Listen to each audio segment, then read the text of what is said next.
আজ তোমাদের সাথে শেয়ার করব আমার পছন্দের ফ্রুট কেক, যেটা খুব সহজেই বানানো যায় আর খেতেও হয় খুবই টেস্টি। আমি তো অনেকবার বানিয়ে খেয়েছি, তাই ভাবলাম তোমাদের সাথে একবার শেয়ার করি। যদি তোমাদের এই রেসিপিটা পছন্দ হয় বা ভালো লাগে, তাহলে লাইক কমেন্ট শেয়ার সাবস্ক্রাইব করে চ্যানেলটিকে এগিয়ে যেতে সাহায্য করবে। তো চলো প্রথমেই দেখি কিভাবে তৈরি করি। আমি এখানে পরিমাণ মতো চিনি নিয়ে নিয়েছি। কফি কাপের হাফ কাপ মতো চিনি আমি নিয়ে নিয়েছি। এটা ক্যারামেল তৈরি করে নেব, তাই কড়াইতে বসিয়ে দিয়েছি চিনি। এটাকে ক্যারামেল কিভাবে তৈরি করছি সেটাই তোমাদের সাথে শেয়ার করছি। এতে কেকের স্বাদও যেরকম হয়, তার সাথে কিন্তু কালারও হয় অসাধারণ। তো দেখো, এরকম অল্প অল্প করে নাড়তে নাড়তেই কিন্তু পুরো চিনির কালারও চেঞ্জ হয়ে যাবে আর পুরো গলেও যাবে। এটা কিন্তু একদম গ্যাসটা কমিয়ে রেখে করবে, খুব বেশি হাই গ্যাসে করার কিন্তু প্রয়োজন নেই। তো দেখো, ক্যারামেল কিন্তু তৈরি হয়ে গেছে। এরপর আমি এর মধ্যে জল দেব। তার আগে একটা কথা বলে, একটাই কাপ নেব, যেই কাপটাতেই সবকিছু মেজারমেন্টটা কিন্তু হবে। তাতে কিন্তু সবগুলো পরিমাণ ঠিক থাকবে আর কেকটাও খুব সুন্দরভাবে তৈরি হবে। তো আমি কফি কাপটা দিয়েই সবকিছুর মেজারমেন্টটা নিয়ে নেব। তো দেখো, আমি জলটা দিয়ে ভালো করে নেড়ে ক্যারামেলটা তৈরি করে নিয়েছি। ওই কাপ দিয়েই আমি 1 কাপ মতো আটা ইউজ করছি। হ্যাঁ, ময়দা ইউজ করব না, কারণ এটা হেলদি হবে অনেকটা। বাচ্চা বড় সবাই যাতে খেতে পারে, আর খুবই হেলদি একটা ডিশ আমি তোমাদের সাথে শেয়ার করছি। এখানে 1 কাপ পরিমাণ মতো আটা নিয়ে নিয়েছি, পরিমাণ মতো 2 টেবিল চামচ মতো সাদা তেল দিয়েছি, আর স্বাদ অনুযায়ী অল্প একটুখানি লবণ দিয়ে চিনির যে ক্যারামেলটা তৈরি করেছিলাম সেটা দিয়ে দিয়েছি। এরপর এটাকে মিক্সড করার চেষ্টা করব। এটা দিয়ে তো পুরো মিক্সিংটা হবে না, কিন্তু যতটা হবে ততটা ভালোভাবে মিক্সিং করে নিয়ে এর সাথে আমি ইউজ করব দুধ। দুধ ফুটিয়ে নিয়ে নর্মাল ঠান্ডা করে নিয়েছি, তারপরেই সেটা ইউজ করব। তাতে কিন্তু কেকটা ভালো হয়। দুধের পরিমাণটা মেজারমেন্ট করতে পারবো না, কারণ অল্প অল্প পরিমাণে দুধ দিয়ে ব্যাটারটা তৈরি করব। যতটা পরিমাণে দুধ লাগবে ততটা ইউজ করতে হবে, কিন্তু বারে বারে অল্প অল্প দিয়ে এইভাবে ব্যাটারটা তৈরি করব। তাই একসাথে অনেকটা পরিমাণের আমি মেজারমেন্ট বলতে পারলাম না, সরি। তো দেখো, এইভাবে আমি ব্যাটারটা তৈরি করে নিয়েছি। এখানে কিছু আলমন্ড বাদাম নিয়েছি, আমার কাছে কাজু ছিল না, তোমরা চাইলে কাজু বাদামও ইউজ করতে পারো। আর কিছু টুটি ফুটি নিয়েছি।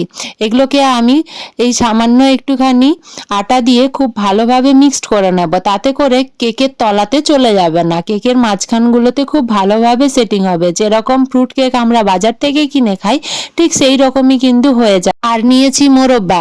এই মোরব্বাটাকে একটু বড় বড় সাইজ করে কেটে নেব। তো দেখো, কেটে আমি এখানে মিক্সড করে দিচ্ছি, আর ওই আটা টুটি ফুটির সাথেই ভালো করে মিক্সড করে নেব।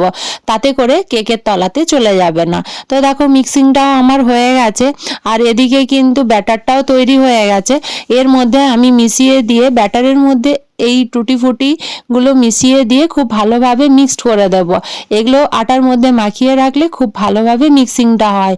তোমরা চাইলে আটার পরিবর্তে ময়দা ইউজ করতে পারো, কিন্তু বাচ্চা বড় সবারই জন্য আটাটা অনেকটা হেলদি, তাই আমি আটা দিয়েই বানিয়েছি। তো দেখো, এখানে যতটা ছিল সব পুরো পরিমাণটাই আমি নিয়ে নিয়েছি।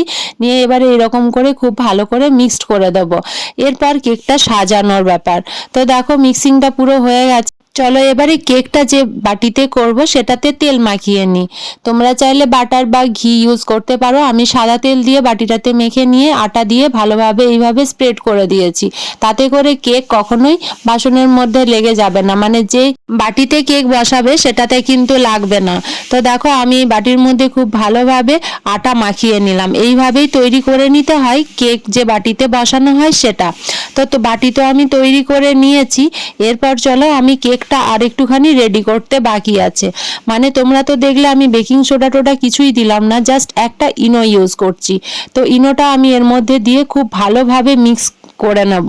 তো দেখো, ইনো দিয়ে আমি খুব ভালোভাবে মিক্সিংটা করে নিচ্ছি। তোমরা চাইলে অন্য কিছু ইউজ করতে পারো, যেরকম বেকিং সোডা বা আদার্স কিছু তোমরা ইউজ করতে পারো, কিন্তু আমার সুবিধার জন্য আমি একটা ইনো ইউজ করে নিই, তাতে কেকটা অসাধারণ হয়। তো দেখো, এখানে মিক্সিংটা আমার কমপ্লিট হয়ে গেছে। এরপর বাটিতে ঢেলে নেব। বাটির মধ্যে যতটা পরিমাণের প্রয়োজন ততটা, কারণ যে বাটি নেবে তার অর্ধেকটাই কিন্তু এই বানানো ব্যাটারটা দেবে। পুরো বাটি ভর্তি করে দিলে কিন্তু অসুবিধা হয়ে যাবে। তো আমার ব্যাটারটা অনেকখানি তৈরি হয়ে গেছিলো, আমি দুটো বাটিতে করেই করব। তো দেখো, এই বাটির মধ্যে আমি ঢেলে নিয়েছি। এরপর একটু ড্যাব ড্যাব করে ভেতরে থাকা বাতাসটা বার করে নেব। তো দেখো, ড্যাব ড্যাব করে এইভাবে ভেতরে থাকা বাতাসটা বার করে নিলাম। আমি তোমাদের সাথে অল ডিটেলসটাই শেয়ার করেছি। যদি কোনো রকম অসুবিধা হয় আমায় কমেন্ট করো, আমি অবশ্যই তোমাদের কমেন্টে রিপ্লাই করব। তো দেখো এখানে বাতাসটা বার করানো হয়ে গেছে, এবারে সাজানোর পালা। কিছু মোরব্বা একটু বড় বড় টুকরো করে কেটে রেখে ওপর থেকে এইভাবে দিয়ে দিলাম। এগুলো একদমই তলায় চলে যাবে না, কেকের ওপরেই থাকবে।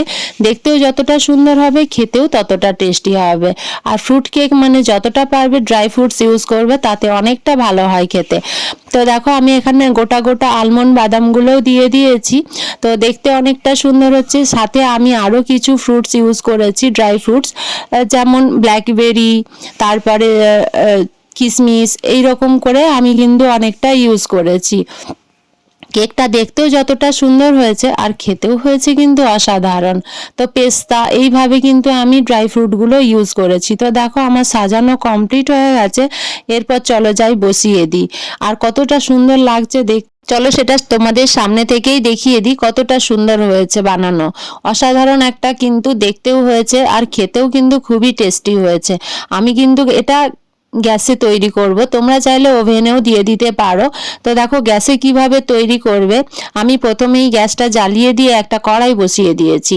সেই কড়াইয়ের মধ্যে অল্প পরিমাণে লবণ চারিদিকে দিয়ে একটা স্ট্যান্ড দিয়ে তার উপরে কেকের বাটিটা এইভাবে বসিয়ে দিয়েছি। এরপর গ্যাসটা একদম লো করে দিয়ে ওপর থেকে ঢাকা দিয়ে দেবো। এইভাবে আমি 15 মিনিট রাখবো, তারপরে খুলে দেখবো কেকটা তৈরি হয়েছে কিনা। খুব সহজেই কিন্তু এইভাবে কেক তৈরি হয়ে যায়, কোনো রকম অসুবিধা হয় না, আর খেতেও হয় অসাধারণ টেস্টি। তো দেখো আমি 15 মিনিট পরে এসছি, এবারে খুলে দেখব পুরো কেকটা তৈরি হয়ে গেছে কিনা। তো দেখো আমি এইভাবে একটা কাঁটা চামচ দিয়ে কেকটা চেক করব। 10 মিনিট পর একবার খুলে দেখেছিলাম, তারপরে 15 মিনিট পর আবারও আমি খুলে দেখলাম কালারটা চেঞ্জ হয়ে গেছে। এখন মনে হচ্ছে অনেকটাই হয়ে গেছে। এইভাবে একটা কাঁটা চামচ একদম তলা পর্যন্ত নিয়ে গিয়ে হালকা করে তুলে দেখব যে কেকটা হয়ে গেছে কিনা। তোমরা চামচটা দেখে বুঝতে পারছো, আরো 5 মিনিট রাখতে হবে। টোটাল 20 মিনিটে কিন্তু কেক বানানো কমপ্লিট হয়ে যাবে। আমি এইভাবে আবার 5 মিনিট রেখে দেব যাতে কেকটা সুন্দরভাবে তৈরি হয়ে যায়। তো দেখো আমি 5 মিনিট পরে এলাম, আবারও কালারটা কিন্তু অনেকটা ডার্ক হয়ে গেছে। কেক কিন্তু এখন তৈরি হয়ে গেছে, তবু আরেকবার আমি চেক করে নিই। তো দেখো পুরো একদম তলা পর্যন্ত কাঁটা চামচটা নিয়ে যাব, তারপরে তুলে নেব। দেখো একদমই চামচের মধ্যে কোনো রকম ব্যাটার লাগছে না, তার মানে কেকটা তৈরি হয়ে গেছে। এরপর এটা আমি নামিয়ে নর্মাল টেম্পারেচারে রেখে দেবো ঠান্ডা হওয়া পর্যন্ত, তারপরে বার করে নেব। আমি আবারও একটা কেক বানিয়ে নিয়েছি, আমি বলেছিলাম ব্যাটারটা বেশি হয়েছে, আমি 2টো বাটিতে কেকটা বানিয়েছি। চলো এবারে তোমাদের সাথে শেয়ার করি কত সহজেই কেকটা খুলে নেওয়া যায়। তো দেখো এখানে আমি একটা থালা নিয়ে নিয়েছি, এর মধ্যে পুরো কেকটা বার করে নেব। সাইড থেকে এটা অটোমেটিক ছেড়ে দিয়েছে, তাই আমাকে আর কোনো রকম ছুরির ইউজ করতে হচ্ছে না। আমি জাস্ট ধরে উল্টে দেব, তাতেই কিন্তু কেকটা বেরিয়ে চলে আসবে। কারণ আমি কেকের বাটিটা খুব ভালোভাবে তৈরি করে নিয়েছিলাম, তাই কোনো রকম লাগেনি কেকের বাটির মধ্যে।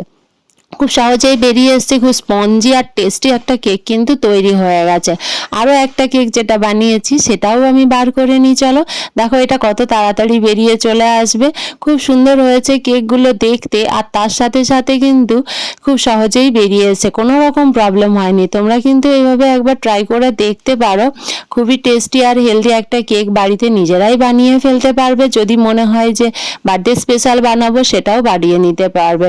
তোমরা ক্রিম দিয়ে এটার উপরে ডেকোরেটও করতে পারবে, কিন্তু অসাধারণ হয়েছে দেখতে আর খেতেও হয়েছে খুবই টেস্টি। তো দেখো আমি 2টো কেক বানিয়ে নিয়েছি, এরপর এটা আমি কাটিং করে টেস্ট করে তোমাদের বলবো কেমন হয়েছে। তোমাদের যদি এই ভিডিওটা হেল্পফুল মনে হয় বা ভালো লাগে, তাহলে লাইক কমেন্ট শেয়ার সাবস্ক্রাইব তো করেই দেবে, কিন্তু তার সাথে একটা কমেন্ট করতে ভুলো না, কারণ তোমাদের এক একটা কমেন্ট আমাকে অনেকটা মোটিভেট করে এগিয়ে যাওয়ার জন্য। তো দেখো কেক তো পুরো রেডি হয়ে গেছে, আর অনেক বেশি যত বেশি ড্রাই ফ্রুট দেবে তত বেশি সুন্দরও হবে খেতে, আর দেখতেও ততটা সুন্দর হবে। ফ্রুট কেক মানেই তো ড্রাই ফ্রুট যত পরিমাণে থাকবে তত বেশি টেস্টি হবে। তো চলো এবারে কেক কাটিংটা করে নিই, করে আমি টেস্ট করছি। দেখো কত সুন্দর হয়েছে খেতে। সবাই ভালো থেকো, সুস্থ থেকো, bye bye and take care. কেমন লাগলো কমেন্ট করে জানিও।